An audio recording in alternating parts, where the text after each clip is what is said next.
Most high paying jobs are from capital market if you are a business analyst. Hey business analyst friends, welcome to Career Talk. Today we got some challenging PwC interview questions related to capital market domain shared by a member in our WhatsApp group. So these questions can be tricky, hard, and catch you off guard if you are not prepared well. So stick around for the entire session and don't skip any part. And friends, in the last, if you find this session helpful, give us a big thumbs up. Friends, if you are new here, make sure to subscribe to our channel and don't forget to check our other real interview sessions. The business analyst playlist link is in the description. So check that after this session. You will find tons of real business analyst interview sessions over there. Okay, so let's deep dive into it without further delay. Okay, so the first question is tell me about a time when you worked on a highly quantitative project and how did you handle it and what was the outcome? Okay, so before go to the answer part, by asking about your approach to handle or how to tackle the project, the interviewer is interested in understanding your problem solving skills. So they want to know how you approach complex challenges, particularly those that require a quantitative analysis and of course the decision making based on that. So it helps them to understand the depth of your involvement in a project that involve data analysis, modeling, and other quantitative techniques. So a sample answer could be, I took on a quantitative project related to a credit risk assessment for a financial institutions operating in a capital market. Now, the aim was to enhance the accuracy of credit decisions and minimize the default risk. So I began by conducting a detailed analysis of the institution's credit portfolio. This involved assessing the creditworthiness of the borrower, analyzing the historical default rates, and identify the key risk indicators. So, for example, we looked at factors such as debt to income ratios, credit scores, and the industry specific economic trends. Next, we have to quantify the default risk. So here I utilize a predictive modeling technique. So logistic regression and the machine learning algorithms were deployed to build the model predicting the likelihood of the default for individual borrowers. Now these models were trained on a historical data and validated for the accuracy. After that, we have recognized the need for a stress testing in a dynamic market. So I implemented a scenario based stress test. Now, this involves simulating the adverse economic condition and assessing the impact on the credit portfolio. So, for example, we stress tested the portfolio against the scenarios like economic recession and sudden change in the interest rate. Next thing is I organized workshops and collaborative sessions to integrate qualitative insight in the quantitative model. So, for example, input from credit analysts regarding the industry specific trends was incorporated into the models. So, based on the analysis and modeling, I developed a customized credit scorecard. Now, these scorecards were integrated into the institution's credit decision making process. And that will provide a systematic and a data driven approach to evaluating the credit applications. So the impact was substantially huge. The implementation of a predictive modeling and a stress testing significantly improved the accuracy of credit risk assessment. The default rate decreased by 20%, and the institution experienced a 50% increase in approved credit applications without compromising the risk level.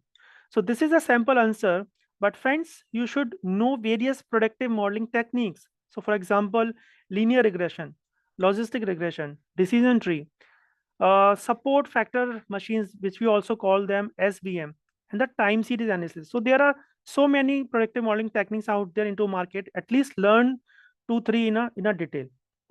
Okay, so this is the sample answer. Let's move on. Okay, so the next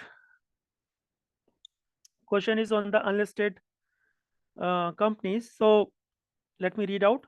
In the context of unlisted companies, imagine a scenario where a rapidly growing tech startup is preparing to issue new shares to raise a capital for expansion. So how do you going to do the valuation for unlisted companies? So that's the question. Okay, so by asking this question, interviewer assess the candidate ability to apply the theoretical knowledge to the practical situation.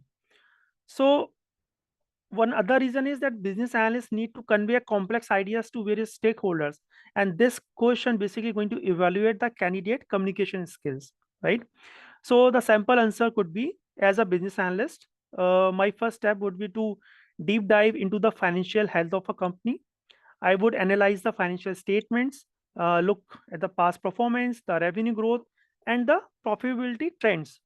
Now, this data provides a solid foundation for determining a fair valuation for the shares which we are looking to issue into the market.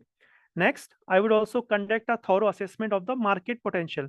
Now, this involves studying the industry trends, evaluate where our tech startup stands in the market, and forecasting the future growth. So, by understanding the market dynamics, we can set a share price that accurately reflect the company's potential for future success. Other critical aspect is analyzing the competitive landscape. So I will also compare our startup with the similar companies in the industry.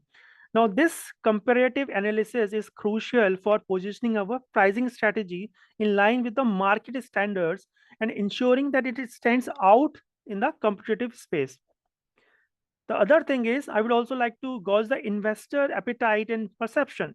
So this might involve direct engagement with the potential investors, conducting the surveys, and gathering the feedback.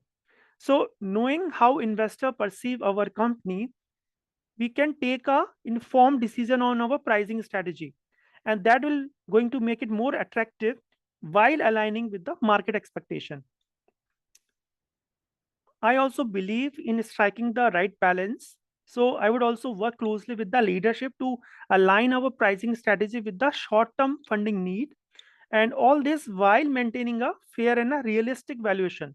So it's about attracting the investment while building a trust through the transparency in our valuation process.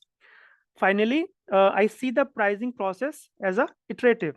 So collaboration is the key over here. So I will work with the finance team and leadership, incorporating the feedback along the way. So this will ensure that our pricing strategy not only meets the company objective, but also resonate well with the potential investor. So basically, my approach as a business analyst revolve around a comprehensive analysis, strategy, positioning, and a collaborator. So iteration process is definitely going to play a key role in a pricing strategy, and that not only attractive to the investor but also align with the company's growth objective. So that's the sample answer. Okay, this one is again very interesting, that how do different financial statement interact?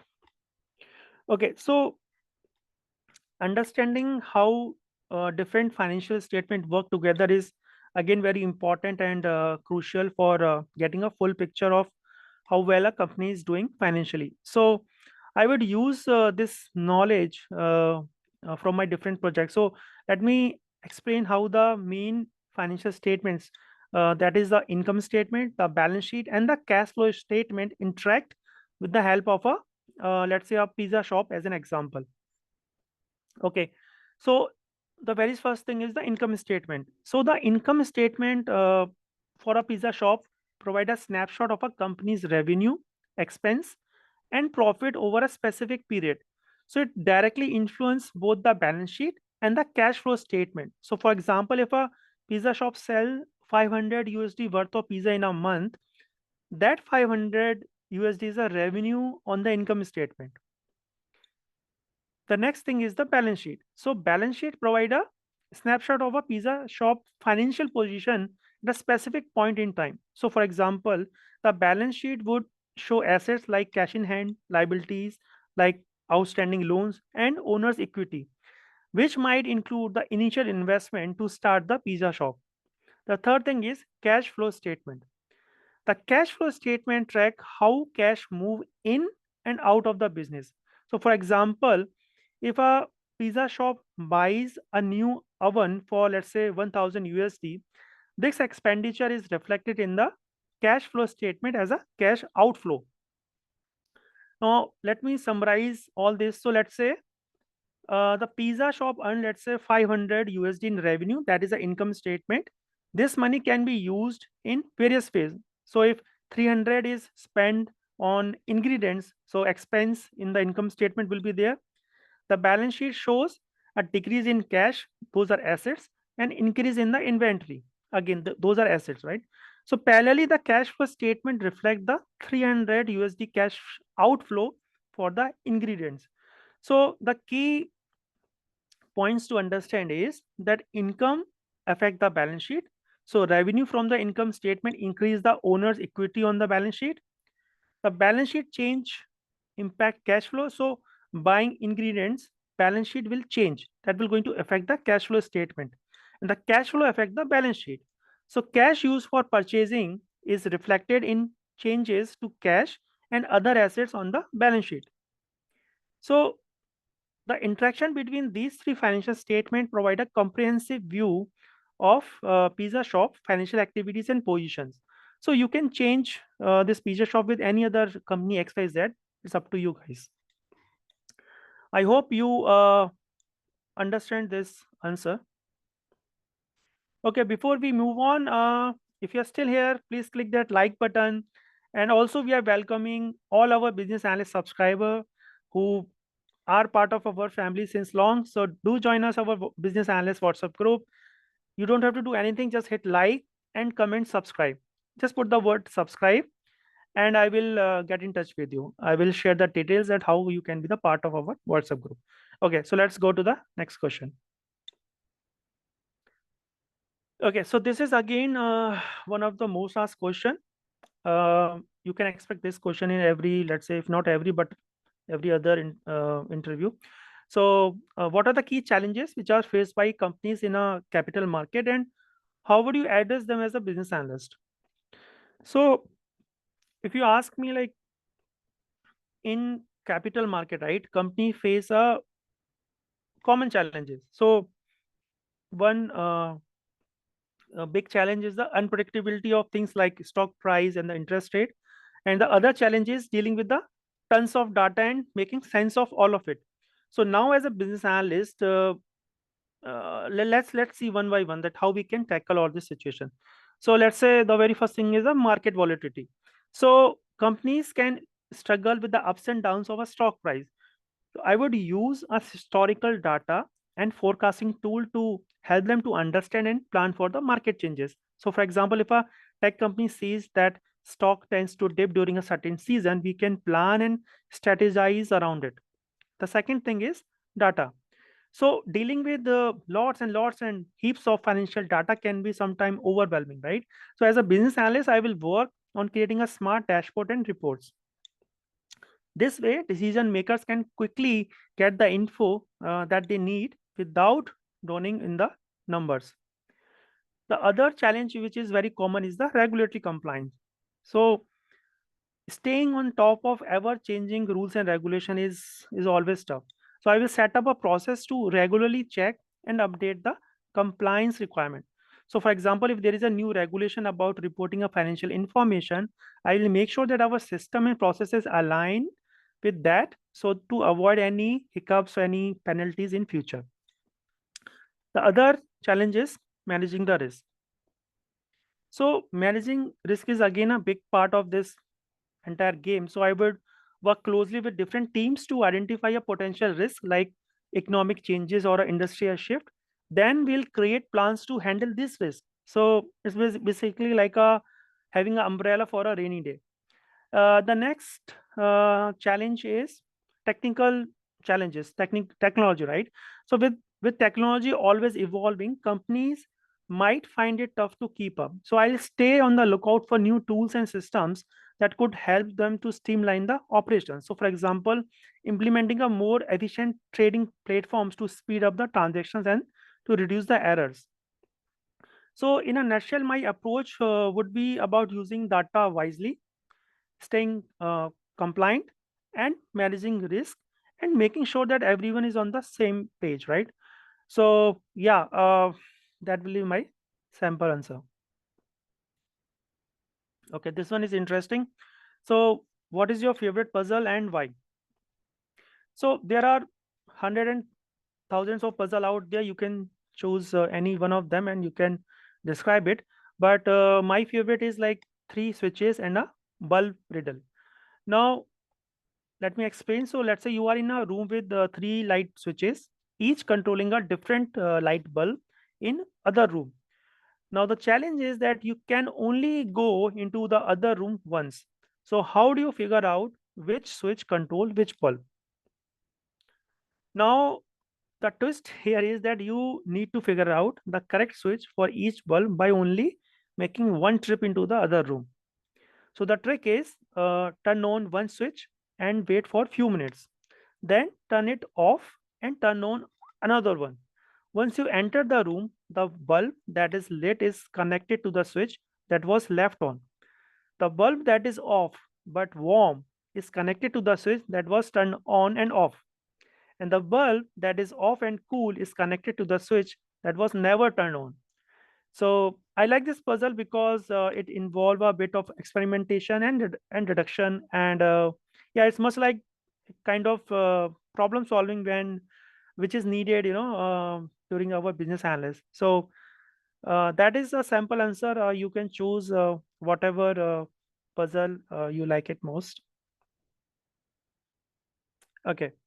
So again, I think this is a very important question and asked several times. Difference between group by and having in SQL.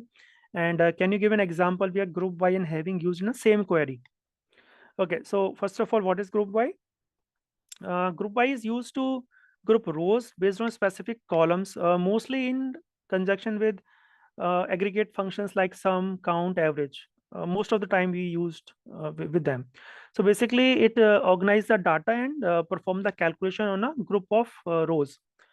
So that's for group by. And for having, having is used in conjunction with group by and act as a filter for the group result. So basically it allow us to set conditions on the aggregated data. So it's similar to where clause but specifically for aggregated values. So the key difference is that in group Y is used before aggregated functions to organize data into groups, while having is applied after the grouping to the filter, uh, after grouping the filter based on those aggregated conditions. So that's the key difference between both of them. Okay, you can take this example. So let's consider a scenario where we want to analyze the performance of our investment portfolio group by asset class and filter out only those with a total value exceeding a certain threshold. So this query groups the portfolio by asset class and filter out only those with a total value exceeding $1 million. So friends, you can take a pause, you can take a snapshot of this query. It's up to you. Okay, let's move on. Okay. So tell me about a time when you experience failure and how you learn from that experience. The second part is most important, that what you have learned from that experience. So sample answer could be like, in my career, there was a project where we were implementing a new risk assessment model for investment portfolio. So we had thoroughly analyzed the historical data. We applied all those algos and conducted the rigorous testing. But during the initial rollout, the model did not perform as expected. And that leads to an inaccurate risk assessment for certain portfolios. We dig out and we found out that the reason is the failure is due to communication. So there is a communication breakdown. So the failure was in parts due to breakdown in communication between the technical development team and the end user. So different assumptions made during the development phase, which were not fully validated with the end users, and that leads to the misalignment of the expectations. The second thing is we overlook the user inputs. So despite the quantitative analysis, we overlook the valuable inputs from the portfolio managers. So those people have the insight into specific investment strategies, right? So incorporating their qualitative input was important, but we had not given it enough weight in the initial implementation. So what we have learned from our failure, uh, so following this experience, I prioritize stronger collaboration between the technical teams and the end user. So we conducted regular feedback sessions. We have to ensure that the user inputs was considered at every stage of development. We also learned the importance of a holistic validation. So where quantitative models are not only implemented in isolation. So qualitative insights from a domain experts play a important role in refining and validating any analytical model. The other thing is, in place of a big bang approach, we adopted an iterative testing methodology. Now, this allow for continuous feedback loop to ensure that any issue were identified and addressed early in the implementation process, right? So the key takeaway is failure is an inherent part of innovation, and the key is to learn and adapt. So this experience emphasizes the importance of effective communication, collaboration, and a balanced approach to quantitative and a qualitative analysis in most of the complex projects, right? So that was a sample answer. Okay, friends. So part two coming very soon, maybe next week. So stay tuned. And if you have learned something new today, show us some love by hitting that like button. And if there is anything which you don't like, drop us a comment with your suggestions for improvement. And of course, don't forget to share this session with your fellow business analysts on LinkedIn, on WhatsApp groups. So thanks for being here. All the best.